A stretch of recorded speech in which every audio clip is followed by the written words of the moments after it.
గత బీఆర్ఎస్ ప్రభుత్వం రైతు బంధు పేరిట 22,000 కోట్ల ప్రజాధనాన్ని వృధా చేసింది. మంత్రి సీతక్క ఈరోజు మన షాద్నగర్ ఎమ్మెల్యే మా సోదరుడు ఉర్లపల్లి శంకర్ గారు మరి నియోజకవర్గానికి ఆహ్వానించి పెద్ద ఎత్తున ఘన స్వాగతం పలికి గ్రామాన మరి మనస్ఫూర్తిగా స్వాగతం పలుకుతుంటే ప్రజలు ఏ రకంగా మమ్మల్ని స్వీకరిస్తున్నారో మాకు అర్థమవుతుంది. వారి యొక్క ప్రేమ అభిమానాలు జీవితంలో మర్చిపోలేము. కాబట్టి వారు ఈ నియోజకవర్గం గత ప్రభుత్వంలో నిర్లక్ష్యం చేయబడ్డది. రోడ్లు లేవు, సీసీలు లేవు, అదేవిధంగా పేదలకు సంక్షేమం అందలేదు. అలాంటి అన్నింటిని కూడా దృష్టిలో పెట్టుకొని ఈరోజు దాదాపుగా 31 కోట్లతోటి రోడ్లు, గ్రామ పంచాయతీ భవనాలు, మహిళా భవనాలు, అదేవిధంగా మరి కమ్యూనిటీ హాల్స్ ఇవన్నీ కూడా మనం ఓపెన్ చేయడం జరిగింది. అదే కాకుండా మహిళా సంఘాలకు కూడా దాదాపుగా 80 కోట్ల రూపాయలు మరి బ్యాంక్ లింకేజ్ల ద్వారా వడ్డీ లేని రుణాలు కూడా వారికి అందచేయడం జరిగింది. మహిళల యొక్క ఎదుగుదలే సమాజ ఎదుగుదల, మహిళా అభివృద్ధి సమాజ అభివృద్ధి అని ఆనాడు డాక్టర్ బిఆర్ అంబేద్కర్ గారు చెప్పినటువంటి స్ఫూర్తితోటి సీఎం రేవంత్ రెడ్డి గారు కూడా మహిళలను పెద్ద ఎత్తున మహిళా సంఘాలలో చేర్పించాలి, 1 కోటి మంది చేయాలి, వాళ్ళను కోటీశ్వర్లను చేయాలని కలలతోటి మేము ముందుకెళ్తా ఉన్నాం. దానిలో భాగంగానే ఉచిత బస్సు కానీ, మహిళా సంఘాలకు వివిధ వ్యాపారాలు కానీ, హైదరాబాద్ శిల్పకళా వేదికగా మరి మార్కెటింగ్ సౌకర్యం కానీ, మరి ఉచితంగా విద్యుత్ కానీ ఇళ్లకు, అదేవిధంగా గ్యాస్ కూడా 500కి ఇవ్వడం కానీ, ఇవన్నీ మహిళల మీద భారం పడకుండా స్వేచ్ఛగా వాళ్ళు వ్యాపార రంగంలో రాణించాలని లక్ష్యంతో పనిచేస్తాను. ఇవన్నీ వదిలిపెట్టి ఇవాళ బీఆర్ఎస్ వాళ్ళు చీరలు ఎప్పుడు పంచుతారంటున్నారు.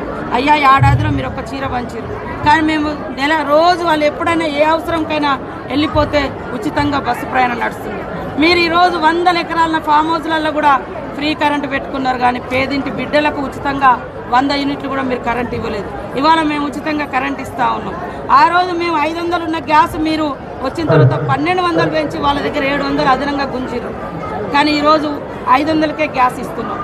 ఇవన్నీ చూసి తట్టుకోలేక ఇవాళ రైతు భరోసా కూడా ఇస్తూ ఉంటే పేదోళ్ళకు పోతుంది రైతు భరోసా. ఎందుకు గుట్టకి ఇవ్వమంటారు? అలా దున్నం దానికి ఎందుకు ఇస్తారా? మీలాంటి వాళ్ళు దున్నకుండా పట్టాలు చేసుకున్నారు. ఈడ సాగులో ఉన్న వాళ్ళకే పట్టాలు లేవు.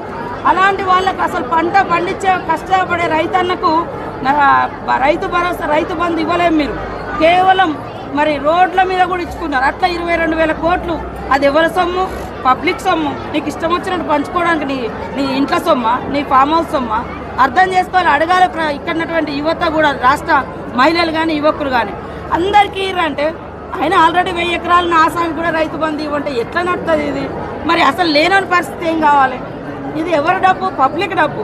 కాబట్టి ఫస్ట్ వెల్ఫేర్ అంటేనే పేదోళ్ళకు ఫస్ట్ చెందాలి, తర్వాత మిగతా ప్రజానికాన్ని చెందాలి.